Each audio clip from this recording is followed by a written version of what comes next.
Vamos a dialogar sobre las guías del año 2023 sobre síndrome coronario agudo, que integran las guías que previamente estaban separadas para infarto agudo de miocardio con elevación del ST y síndrome coronario agudo sin elevación del ST. Esta guía reúne la opinión, el consenso y la evidencia que fue evaluada por expertos de la Sociedad Europea de Cardiología, al igual que personas que comúnmente se ven forzadas a tener que abordar pacientes con esta condición. Para poder aceptar una recomendación, tenía que existir un nivel de acuerdo de al menos el 75%. Una cuestión que especifica la guía es que no recibió apoyo de la industria, por lo cual las recomendaciones surgen del análisis de la evidencia disponible y no se encuentran manchadas con cuestiones económicas o conflictos de interés. Como es bien sabido, las recomendaciones fueron de clase 1 a clase 3 y el nivel de evidencia fue A a C. Las recomendaciones de clase 1 son aquellas que están recomendadas o indicadas. Las de clase 2 se dividen en 2A y en 2B, siendo las 2A aquellas que deben ser consideradas y las 2B aquellas que podrían ser consideradas. Las recomendaciones clase 3 son aquellas que no están recomendadas. El nivel de evidencia A es aquel que deriva de datos procedentes de múltiples estudios clínicos aleatorizados o metaanálisis que están en la cúspide de la evidencia. El nivel de evidencia B es aquel que deriva de un solo ensayo clínico aleatorizado o de grandes estudios no aleatorizados, y el nivel de evidencia C es aquel que deriva de registros, estudios pequeños, estudios retrospectivos o el consenso de expertos. Quiero iniciar esta charla con una reflexión, y es que la duda metódica, como planteaba Descartes, es la premisa de la vida. Parafraseando a este pensador, nosotros debemos cuestionar todo aquello que creemos saber. Debemos ser humildes porque no somos dueños del conocimiento absoluto. El conocimiento cambia, se modifica. Por ende, nosotros como facultativos estamos forzados a educarnos constantemente. De no hacerlo, vamos a pasar a ser unos médicos que no tienen utilidad para la sociedad, que se vuelven peligrosos. En alguna ocasión, ustedes han reflexionado sobre cuántas opiniones erradas hemos emitido en alguna ocasión, y es que todo lo que nosotros creemos en la vida se puede debatir. Las verdades pueden dar paso a la duda, y a partir de las dudas se generan nuevos conocimientos.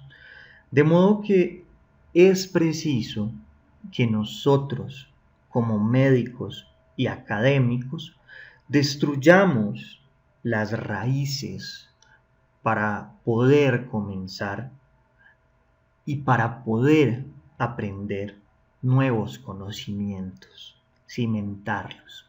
Y precisamente esto es lo que hace esta guía. Derrumba algunos conocimientos, revela nueva información. Y parafraseando a Alvin Toffler, el cambio no es solamente algo relevante para la existencia, sino que es la vida misma. En pantalla podemos ver las principales recomendaciones sobre el abordaje del síndrome coronario agudo. Cuando nosotros tenemos un paciente al cual le sospechamos algún síndrome coronario agudo, y este es nuestro diagnóstico inicial de trabajo a grandes rasgos, se recomienda el enfoque ACS, siendo la S la estabilidad hemodinámica del paciente, la C el contexto clínico y la A si el electrocardiograma es anormal. A partir de ello, nosotros vamos a decidir si nuestro paciente requiere un manejo invasivo inmediato o no. En caso de que tenga un infarto agudo de miocardio con elevación del segmento ST, se debe llevar a una ICP primaria o una intervención percutánea. que es lo mismo. En caso de que no se pueda realizar en los primeros 120 minutos, debemos considerar la trombólisis. Si tenemos un paciente con un síndrome coronario agudo sin elevación del segmento ST, pero con características de muy alto riesgo, se recomienda la angiografía inmediata y, si es necesario, la intervención percutánea. En el caso de que tengamos un paciente con un síndrome coronario agudo sin elevación del ST, con características de alto riesgo, pero no de muy alto riesgo, se debe considerar una angiografía en las primeras 24 horas. De igual forma, se indica una combinación de terapia antiplaquetaria y de anticoagulante en el momento agudo para los pacientes con síndrome coronario. Y luego de que se realicen las medidas primarias, debemos poner en marcha un plan para poder prevenir eventos recurrentes y para poder optimizar el riesgo cardiovascular. ¿Qué es el síndrome coronario agudo? Básicamente, los síndromes coronarios agudos son un grupo de condiciones que incluyen a pacientes con síntomas o signos clínicos con o sin cambios en el electrocardiograma y con o sin elevación aguda de las concentraciones de troponinas cardíacas.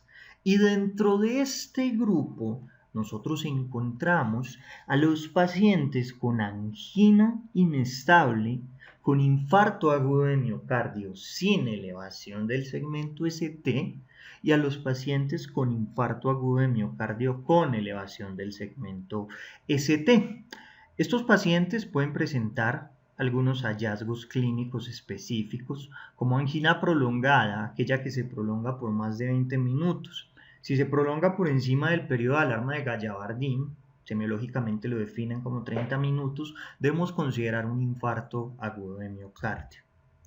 También la angina en reposo, aquella que inicia de novo, aquella que aumenta en frecuencia, aquella que dura más tiempo o aquella que tiene un umbral clínico más bajo. Por ejemplo, el paciente presentaba angina con el ejercicio extenuante y resulta que ahora la presenta cuando se levanta de una silla. Debemos considerar que ese paciente tiene un síndrome coronario agudo y debemos descartar claramente, en primer lugar, un infarto agudo de miocardio.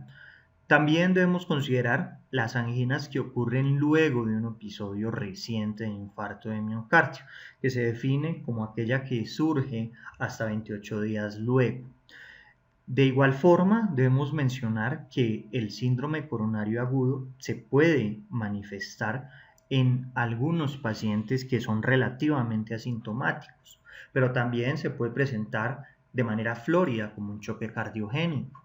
El infarto agudo de miocardio se define como la necrosis de los cardiomiocitos en el contexto clínico de una isquemia miocárdica aguda, como podemos ver en esta imagen.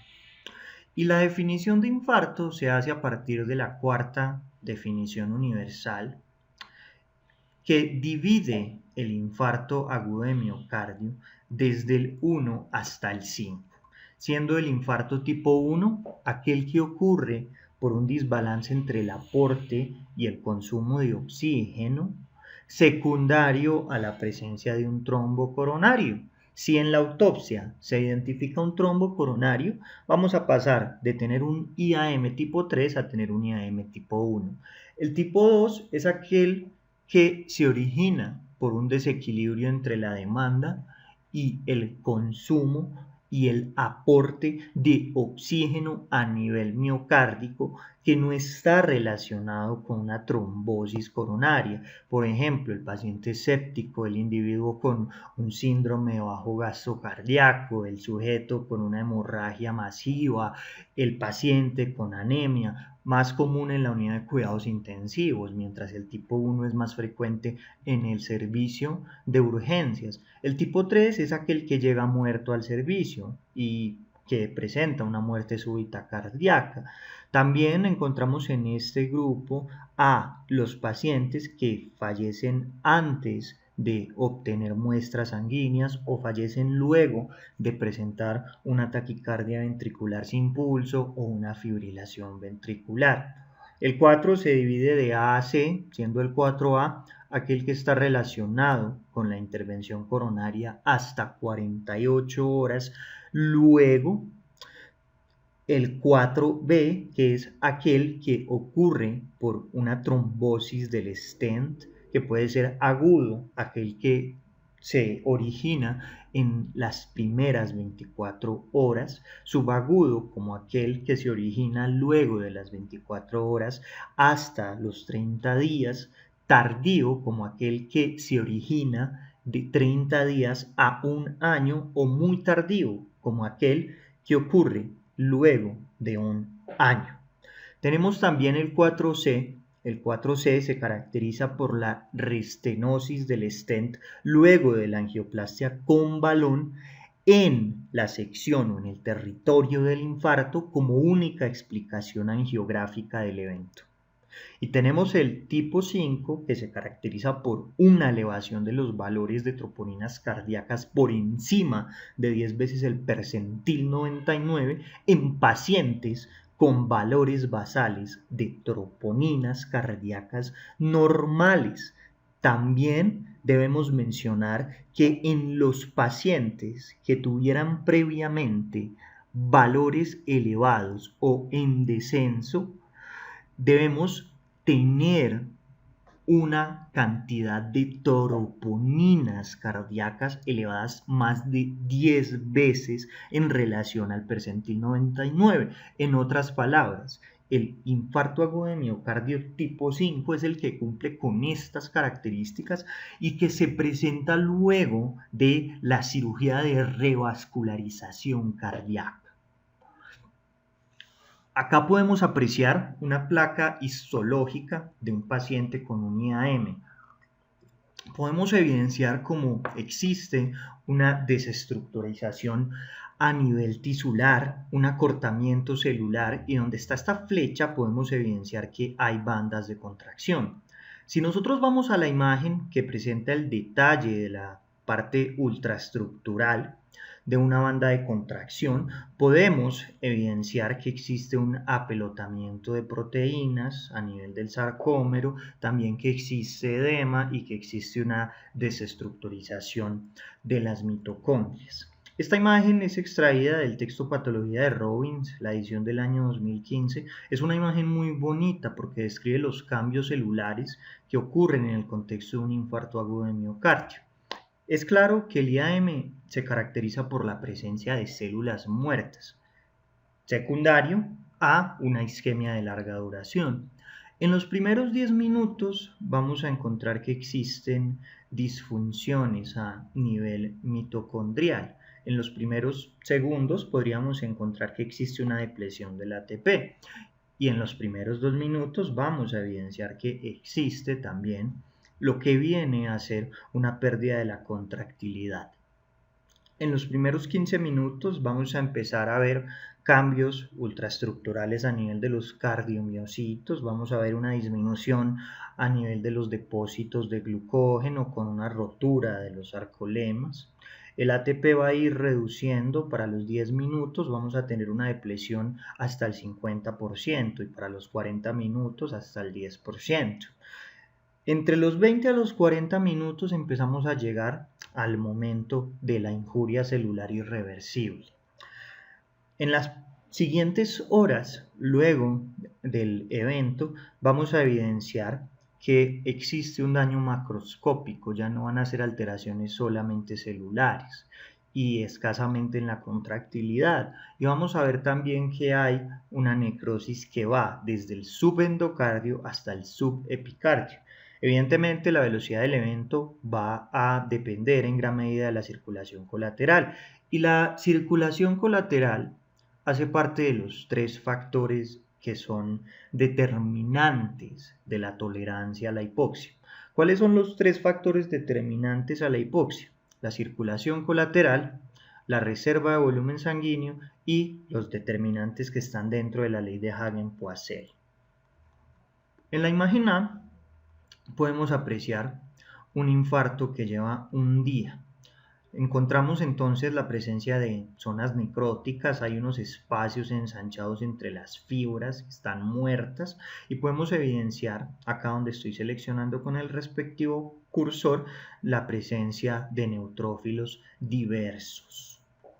Estos neutrófilos, como pueden ver, se encuentran en diversos sitios, están dispersos. En la imagen B vemos un infarto agudo de miocardio que se presenta luego de 3 a 4 días y acá podemos evidenciar que hay un mayor infiltrado de leucocitos y de polimorfonucleares. Acá ya hay una mayor densidad de esas células que indican inflamación a nivel local. En la imagen C han pasado aproximadamente 7 a 10 días. Acá podemos evidenciar miocitos necróticos, los cuales ya se empiezan a eliminar por mecanismos de fagocitosis. En la imagen C empieza a aparecer tejido de granulación y finalmente en la imagen E la zona del infarto se empieza a reemplazar con colágeno y las células residuales se hipertrofian, esto para poder compensar. En cuanto a la fisiopatología, este artículo que fue publicado en el New England Journal of Medicine la resume muy bien. Como es bien sabido, el infarto agudo de miocardio encuentra su génesis en la aterogénesis y la aterogénesis comienza como un cambio cualitativo de las células endoteliales que se debe a estímulos oxidativos, a estímulos hemodinámicos o a estímulos bioquímicos como fumar, como la hipertensión arterial o como la dislipidemia, que empiezan a generar un daño a nivel del endotelio. También los factores inflamatorios empiezan a cambiar la permeabilidad y se empiezan a retener monocitos y también partículas de LDL. Eso produce inflamación y también genera modificaciones bioquímicas. Empiezan a proliferar, como vemos en la imagen, las células endoteliales, que son aquellas que están en esta superficie, acá donde estoy seleccionando. También empieza a proliferar el músculo liso, se producen, como podemos evidenciar, moléculas de matriz extracelular y se forma una capa fibrosa sobre la placa ateromatosa. Y son las placas las que producen estenosis y por ende síntomas. Los síntomas van a depender del nivel de oclusión. Cuando los cambios son limitantes del flujo, pero hay un flujo, ocurren las anginas estables. Cuando los trombos interrumpen el flujo de manera temporal, vamos a encontrar los pacientes que presentan anginas inestables. Aquí ya hay una interrupción del flujo, mientras que en la angina estable hay unos cambios que son limitantes, pero no hay una interrupción total del flujo de manera temporal. Es una placa que genera una interrupción que limita, pero que no corta el flujo. Y cuando hay una interrupción permanente ya aparece el infarto agudo de miocardio. Otro término importante es el de lesión miocárdica. La lesión miocárdica es un término que se utiliza para describir la liberación de troponinas por mecanismos distintos a la isquemia miocárdica y que no cumplen con los criterios para poder diagnosticar un infarto agudo de miocardio. La lesión miocárdica puede ser tanto crónica como aguda. Hay muchas causas: miocarditis, sepsis, enfermedad valvular cardíaca, arritmias cardíacas, falla cardíaca y también la miocardiopatía de Takotsubo. Acá podemos ver varias por categorías. Entonces tenemos algunas como el espasmo coronario, la disfunción microvascular, la embolia coronaria, la disección coronaria, las bradiarritmias sostenidas, la hipotensión, el choque, la falla respiratoria, la anemia grave, la taquiarritmia sostenida, la hipertensión grave con o sin hipertrofia ventricular izquierda, la falla cardíaca, la miocarditis, la miocardiopatía de cualquier tipo, el síndrome de Takotsubo, los procedimientos de revascularización coronaria, otros procedimientos cardíacos, la ablación por catéter, las descargas con desfibrilador, la cardioversión, la contusión cardíaca, las enfermedades infecciosas, la sepsis, la enfermedad renal crónica. Recordemos que los pacientes renales crónicos mueren principalmente por noxias cardíacas, no propiamente renales, el ACV, la hemorragia subaracnoidea, la embolia pulmonar, la hipertensión pulmonar, las patologías infiltrativas como la sarcoidosis o la amiloidosis, los fármacos quimioterapéuticos. De hecho, una novedad en esta guía es que involucra recomendaciones específicas sobre pacientes con IAM o con síndrome coronario en el contexto de la oncología, los pacientes críticos y también el esfuerzo extenuante, por ejemplo el ejercicio excesivo. Finalmente, entonces, la injuria miocárdica es un abanico de posibilidades que no involucran como tal la existencia de un infarto a partir de los criterios universales, pero sí genera una alteración, un compromiso a nivel del miocardio. Cuando nosotros hablamos de variables clínicas que afectan las concentraciones de troponinas cardíacas en los pacientes con síndrome coronario, encontramos las siguientes. La edad, que puede generar diferencias entre un joven y un adulto de hasta el 300%, la presencia de disfunción renal, que también genera diferencias de hasta un 300%, el tiempo desde el inicio del dolor, hace poco tiempo, hace mucho tiempo, que puede llegar a generar diferencias por encima del 300%, o el sexo, que entre masculino y femenino pueden haber diferencias de hasta el 40% o más. Algunas definiciones relevantes son la de primer contacto médico, que hace referencia no como tal al contacto con un médico, sino el momento en el cual el paciente es evaluado por alguien, sea un paramédico, sea una enfermera, que esté capacitado en leer EKGs, en identificar infartos agudos de miocardio con elevación del ST o sin elevación del ST, y que puede brindar intervenciones iniciales. Hay varios estudios que demuestran que personal paramédico y también personal de enfermería, si son entrenados, pueden llegar a tener una buena sensibilidad y especificidad en cuanto a su capacidad para poder diagnosticar un IAM. El diagnóstico del infarto agudo de miocardio es algo muy claro, que parece obvio, pero que hay que decirlo, que es el momento en el cual se diagnostica un síndrome coronario agudo con una elevación del segmento ST. La ICP primaria es la ICP de emergencia con balón, con stent o con otro dispositivo realizado en un paciente que no ha recibido un tratamiento fibrinolítico previo. La estrategia de ICP primaria es básicamente la angiografía coronaria de emergencia y la intervención percutánea. La intervención percutánea de rescate es aquella que se realiza cuando el tratamiento fibrinolítico es fallido. La estrategia rutinaria de intervención percutánea temprana luego de fibrinolisis es la angiografía rutinaria que se realiza entre 2 a 24 horas luego de una fibrinolisis exitosa, que ese es el tiempo ideal. La estrategia fármaco-invasiva es la mezcla entre fibrinolisis y una ICP de rescate. La estrategia invasiva inmediata, un término muy claro, es aquella que se realiza de carácter emergente cuando está indicada. La estrategia invasiva temprana es aquella que se hace antes de cumplir 24 horas, y la estrategia invasiva selectiva es aquella angiografía coronaria y, en caso de que sea necesario, la intervención percutánea, que se hace basada en la evaluación clínica y o en pruebas no invasivas. Cuando nosotros tenemos un paciente con una presentación clínica compatible con un infarto agudo de miocardio, debemos tomar y leer el electrocardiograma en los primeros 10 minutos. Vamos a hacer un diagnóstico de trabajo. ¿Tiene un infarto agudo de miocardio con elevación del ST o tiene un síndrome coronario sin elevación del ST? Posteriormente, vamos a hacer otras investigaciones como tomar niveles de troponina cardíaca, también, si es necesario, la angiografía, que recuerden que lo ideal es que estos pacientes sean llevados a una angiografía a más tardar en 24 horas. Y si el paciente tiene un IAM con elevación del ST, tiene que ser llevado de inmediato, antes de 120 minutos. Y si no, se hace fibrinolisis, y luego de la fibrinolisis, entre 2 a 24 horas, se hace el respectivo cateterismo. Nosotros, como intensivistas, Debemos utilizar la ultrasonografía para poder evidenciar disminuciones de la FEBI, de pronto que nuestro paciente tenga una alteración del ITB, que nuestro paciente tenga alteraciones de la contractilidad, que tenga manifestaciones de una falla o una disfunción derecha, una disfunción de ventrículo derecho, como por ejemplo un diámetro entre el ventrículo derecho y el ventrículo izquierdo mayor de 1, y finalmente pues vamos a hacer un diagnóstico.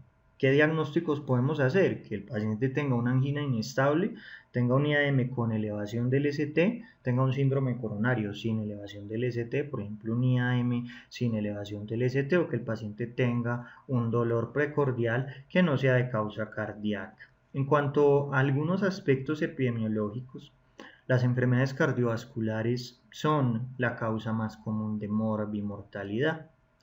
En el año 2019 se estimaron aproximadamente 5.8 millones de casos de enfermedad cardíaca isquémica en los 57 países que son miembros de la Asociación Europea de Cardiología.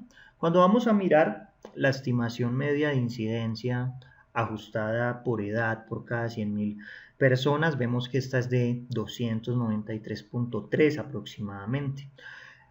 De igual forma, la patología cardíaca, el IAM, representó aproximadamente 2.2 millones de muertes en mujeres y un poco más de 1.9 millones de muertes en varones.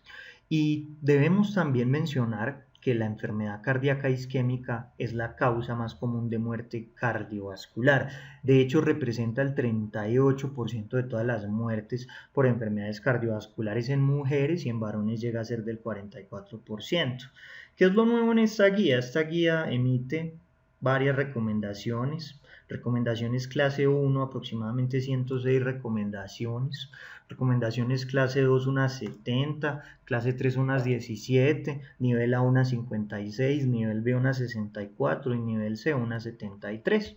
Nos llega entonces nuestro paciente con un síndrome coronario agudo. Estamos sospechando que el sujeto lo tenga porque refiere, por ejemplo, dolor, presión, opresión, pesadez u ardor a nivel precordial, incluso algunos a nivel epigástrico, que ha durado por más de 20 minutos. Entonces nosotros tenemos que clasificar el dolor como cardíaco, posiblemente cardíaco y probablemente no cardíaco. Los términos típico y atípicos, según estas guías, debemos evitarlo porque son ambiguos y anacrónicos. Entonces el dolor lo vamos a clasificar como cardíaco, posiblemente cardíaco y probablemente no cardíaco. Como les digo, evitemos el uso del descriptor atípico. ¿Cuáles son los síntomas más comunes de estos sujetos? Disnea, dolor que se irradia hacia el brazo izquierdo, aunque en ocasiones se puede irradiar hacia el lado derecho, dolor en el cuello o en la mandíbula, diaforesis o síntomas neurovegetativos y autonómicos. El dolor, para que nosotros tengamos un alto nivel de sospecha de un IAM, debe superar, según los textos clásicos de semiología, como lo es el texto de Argente, el periodo de alarma de Gallavardín, que son 30 minutos. En estas guías ponen como punto de corte 15-20 minutos. También debemos sospechar en un IAM cuando el dolor es recurrente en la siguiente hora. Y ya lo dijimos, debemos tomar un EKG. El EKG es la herramienta de primera línea. Si es necesario, pues vamos a repetirlo, y a partir de eso, pues nosotros vamos a hacer una interpretación, vamos a tener un diagnóstico de trabajo, vamos a solicitar troponinas, vamos a mirar los factores de riesgo que tiene el sujeto en cuestión, y pues a partir de eso nosotros vamos a tomar una conducta en cuanto a el tiempo de cateterismo. Siempre en el examen físico debemos evaluar la presencia de todos los pulsos principales. Debemos medir la presión arterial en ambos brazos. Debemos hacer una auscultación del corazón. Debemos también hacer una auscultación de los pulmones y debemos evaluar signos de falla cardíaca, de compromiso circulatorio, de choque cardiogénico, y recordemos también la existencia del signo de Levine. El signo de Levine lo debemos reportar en nuestra historia clínica, que es precisamente lo que está haciendo este personaje acá. Está enviándose la mano hacia el esternón y está refiriendo que tiene una sensación inminente de muerte. Cuando nosotros consideramos que hay una elevación del ST, bueno, esto depende, entonces hay que mencionar varios bemoles. Nosotros en pacientes menores de 40 años consideramos que hay una elevación del punto J cuando encontramos precisamente una elevación mayor o igual a 2.5 milímetros. Si es un varón mayor de 40 años, cuando la elevación es mayor o igual de 2 milímetros. Si es mujer, mayor o igual a 1.5 milímetros, independientemente de la edad, a nivel de B2 y B3. En las demás derivaciones, que no sean B2 y B3, nosotros vamos a considerar que existe una elevación del punto J cuando la elevación es mayor o igual a 1 milímetro. Esto en ausencia de hipertrofia ventricular izquierda o bloqueo de rama izquierda. Cuando nosotros sospechamos que el paciente tenga un IAM con elevación del ST de cara inferior, debemos tomar precordiales derechas B3R y B4R y debemos también registrar las derivaciones posteriores de B7 a B9. Nosotros en una de las conferencias previas, cuando veíamos las guías anteriores, puntualmente en la de herramientas diagnósticas, explicábamos cómo tomar estas derivaciones. Cuando nosotros encontramos una depresión del segmento ST en V1 o en V3, especialmente cuando también encontramos una onda T terminal que es positiva, o cuando encontramos una elevación del segmento ST en V7 o en V8, nosotros debemos pensar que nuestro paciente tenga una oclusión de la arteria coronaria posterior. A menudo es la circunfleja izquierda. Cuando nosotros encontramos una elevación del segmento ST en B3R o en B4R, esto es sugestivo de que el paciente tenga una isquemia ventricular derecha en curso. Otras particularidades u otros puntos que debemos tener en cuenta. Cuando nosotros encontramos una depresión del segmento ST que es mayor o igual a 1 milímetro en más de 6 o en 6 derivaciones, cuando nosotros encontramos que nuestro paciente tiene una depresión del segmento ST a nivel inferolateral, junto con una elevación del segmento ST a nivel de ABR o a nivel de B1, esto es una señal de alarma. ¿Por qué? Esto es una señal de alarma porque nos sugiere a nosotros la existencia de una isquemia multivaso o de una obstrucción de la arteria coronaria principal. Cuando nosotros estamos sospechando que nuestro paciente tenga una isquemia miocárdica en el contexto de un bloqueo de rama izquierda o un bloqueo de rama derecha o un ritmo de marcapaso que está impidiendo una evaluación precisa de si hay o no hay una elevación del segmento ST, nosotros debemos evaluar si los síntomas o los signos son muy sugestivos de una anoxia cardíaca y si son altamente sospechosos de una isquemia, debemos evaluar también los factores de riesgo con mucho cuidado y en caso de que nosotros veamos que muy posiblemente esos signos son de origen cardíaco, nosotros deberíamos manejarlo como si el paciente tuviera una elevación del segmento ST. Bueno, esta imagen es para resaltar que hasta el 20% de los pacientes, tanto varones como mujeres, se pueden presentar sin dolor o sin presión a nivel precordial. ¿Cuáles son los otros síntomas? Los pacientes pueden referir indigestión, pueden referir diaforesis, dolor epigástrico, también pueden referir la existencia de calambres o de dolor a nivel del brazo, tanto derecho como izquierdo. Las mujeres típicamente presentan vértigo, no típicamente, sino más frecuentemente, porque finalmente estos signos no son del común. Presentan vértigo, náuseas, vómito, pueden sentir molestias a nivel del cuello, dolor a nivel del cuello y la respiración se puede hacer más corta.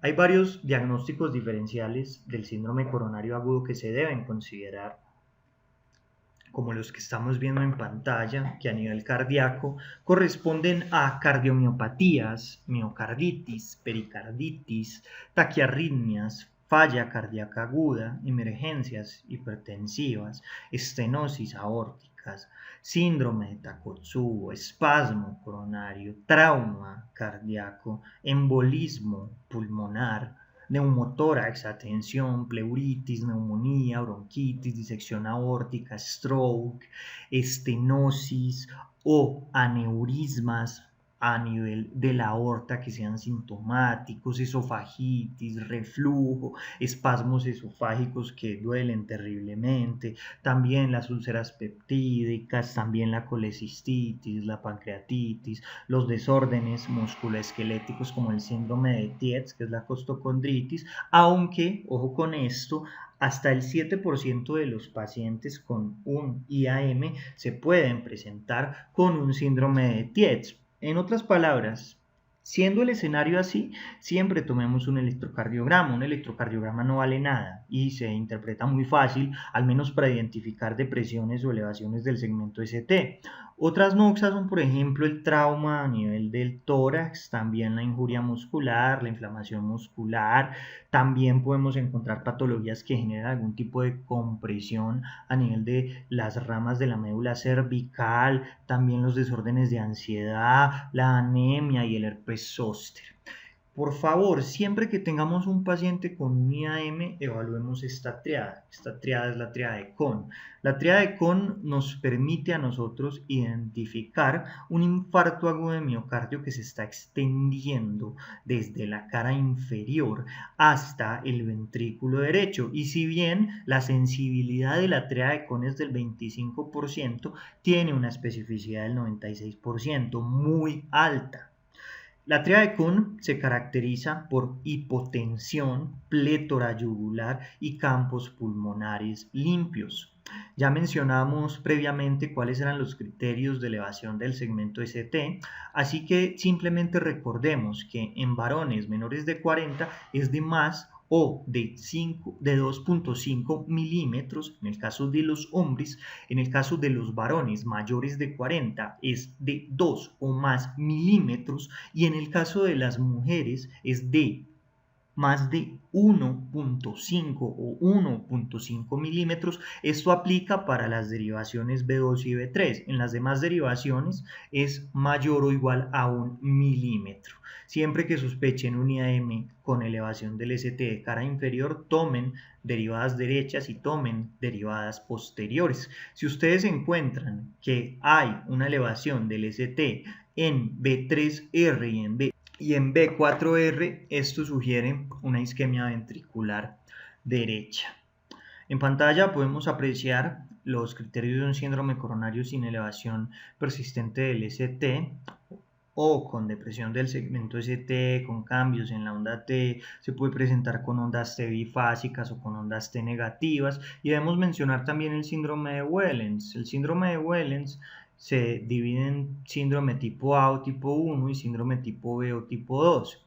Es una condición que se caracteriza por anormalidades en las ondas T del EKG en las derivaciones precordiales anteriores. Está asociado con estenosis crítica de la arteria descendente anterior. A manera de curiosidad, fue descrito por primera vez en la literatura en el año 1980 y se asocia con un alto riesgo de progresión a infarto agudo de miocardio de la cara inferior. Este síndrome, como les mencioné, se clasifica en tipo 1 o tipo A, donde vamos a encontrar ondas T bifásicas a nivel de B2 y B3 con una elevación insignificante o inexistente del segmento ST. Y tenemos el tipo 2 o el tipo B, que se caracteriza por ondas C invertidas, que son profundas, que son simétricas a nivel de las derivaciones precordiales derechas. También podemos encontrarlas a nivel de V1 a V5.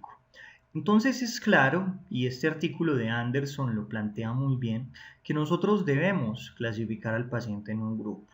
Tenemos a los pacientes del grupo 1, que son aquellos que se presentan con una elevación del segmento ST, por ende tienen una obstrucción completa y el manejo de reperfundir sea mediante métodos de hemodinamia como la ICP en menos de 120 minutos o a través de la trombólisis. Tenemos a los pacientes sin elevación del segmento ST que tienen obstrucciones parciales. Debemos hacer entonces terapia AAA, hacer una estratificación, tomar biomarcadores. En el grupo 1 también es menester que nosotros hagamos esto, pero en el grupo 2 nosotros no vamos a trombolizar porque aumentamos mortalidad. Y tenemos también a los pacientes del grupo 3 que tienen una clínica altamente sugestiva de un origen coronario, pero a pesar de que tengan dicha clínica y tengan factores de riesgo, no tienen cambios a nivel del EKG.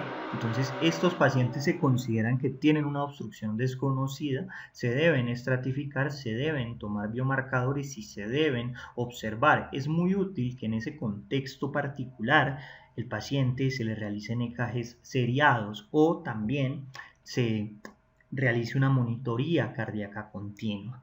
Ya mencionamos cómo diagnosticar un IAM con elevación, cómo diagnosticar un IAM con elevación del segmento ST en caras posteriores. De igual forma debemos mencionar otro tipo de anomalías como por ejemplo las oclusiones de la circunfleja o también el compromiso a nivel del ventrículo derecho, que se caracteriza por una elevación del segmento ST en las derivaciones B7 a B9 y también se puede acompañar por alteraciones a nivel de B3R y B4R, elevaciones del segmento ST. Otro tipo de condiciones que debemos tener muy presentes son la isquemia multivaso, que se caracteriza por una depresión del segmento ST en más de 1 milímetros en 6 o más derivaciones. También debemos mencionar otro tipo de anormalidades, como por ejemplo los pacientes que se presentan con un bloqueo de rama izquierda o con un ritmo de marcapaso. Estos pacientes se van a presentar con un QRS con una duración mayor de 120 milisegundos, van a tener una ausencia de ondas Q en D1, en B5 y en B6, van a tener unas ondas R que son monomórficas a nivel de B5 y B6 y también van a tener un desplazamiento opuesto a la mayor deflexión del complejo QRS a nivel del segmento ST y también a nivel de la onda T. En cuanto a los pacientes con bloqueo de rama derecha, vamos a encontrar también un QRS con una duración mayor de 120 milisegundos. Podemos encontrar complejo RSR o patrón en orejas de conejo. Debemos tener presente este tipo de patrones que se presentan frecuentemente a nivel de B5 y a nivel de V6. También podemos encontrar inversiones aisladas de las ondas T, podemos encontrar también algunos pacientes que tienen unas elevaciones transitorias del segmento ST que se definen como la elevación del segmento ST en 2 o en más derivaciones contiguas de 2.5 milímetros o más en varones menores de 40 años, en más de 2 milímetros en mayores de 40 años o de más de 1.5 milímetros en mujeres, independientemente de la edad, a nivel de las derivaciones B2 y B3, o en el caso de las otras derivadas, mayor o igual a 1 milímetro. También tenemos otros pacientes que pueden tener un patrón de Winter, un patrón STT, que son aquellos que se caracterizan por presentar una depresión del segmento ST de 1 a 3 milímetros con unas ondas T simétricas y puntudas. Este patrón, que fue descrito en el año 1998 por el Dr. Winters, me es el año porque fue el año en el que yo nací, se asocia con una obstrucción proximal total o subtotal de la arteria descendente anterior izquierda y es un equivalente del infarto agudo de miocardio con elevación del ST, por lo tanto el patrón de Winters se debe manejar como si fuera un IAM con elevación del ST. En cuanto a la clasificación de riesgo, el GRACE, que es el que vemos en pantalla, nos ofrece el mejor rendimiento discriminativo y por lo tanto es el que se recomienda para la evaluación del riesgo. Nosotros podemos entonces tener pacientes de bajo riesgo, riesgo intermedio o de alto riesgo. Lo podemos ver acá con sus respectivos porcentajes de muerte intrahospitalaria. Para los pacientes de bajo riesgo, que es aquel menor de 108, tenemos una muerte intrahospitalaria menor del 1%, intermedio de 1 a 3%, alto riesgo más de 3%. Vamos a dejar esta primer parte antes de empezar con las recomendaciones aquí para que las conferencias no se hagan muy extensas. Ya posteriormente, en la siguiente parte, vamos a abordar las respectivas recomendaciones.